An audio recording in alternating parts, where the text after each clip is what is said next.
ایک نماز بھی نہیں پڑھی اور جنت کے اندر داخلہ مل گیا۔ مسند امام احمد کی جلد نمبر 9 حدیث نمبر 3600 اور سیرت مصطفیٰ کی جلد نمبر 2 اور صفحہ نمبر 234 کے اوپر حدیث مبارکہ منقول ہے۔ جناب سیدنا ابو ہریرہ رضی اللہ تعالی عنہ آپ نے صحابہ کرام سے گاہے بگاہے سوال کرتے رہتے کہ کیا تم ایسے شخص کے بارے میں جانتے ہو کہ جنہوں نے ایک بھی نماز نہیں پڑھی لیکن وہ جنت کے اندر جائیں گے؟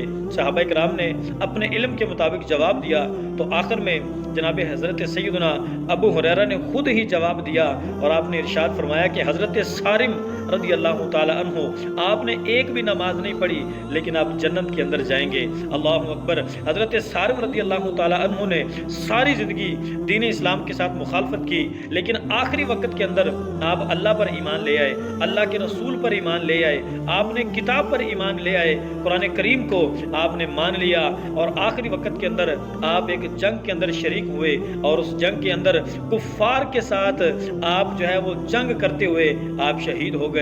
اللہ اکبر۔ حضرت ابو ہریرہ فرماتے ہیں کہ یہ وہ صحابی ہیں کہ جنہوں نے بغیر کوئی نماز پڑھے جنت کے اندر داخلہ لے لیا۔ اللہ اکبر۔ This is the power of Islam, this is the reward of Islam. اپنے ایمان پر فخر کرو۔ جو مسلمان ہیں وہ اپنے آپ کو اس قابل بنائیں کہ دین اسلام کی جو چاشنی ہے اس کو اپنے اندر سمانے کی کوشش کریں، دین اسلام پر چلنے کی کوشش کریں، نماز پڑھیں اور اللہ رب العزت کو راضی کرنے کی کوشش کریں۔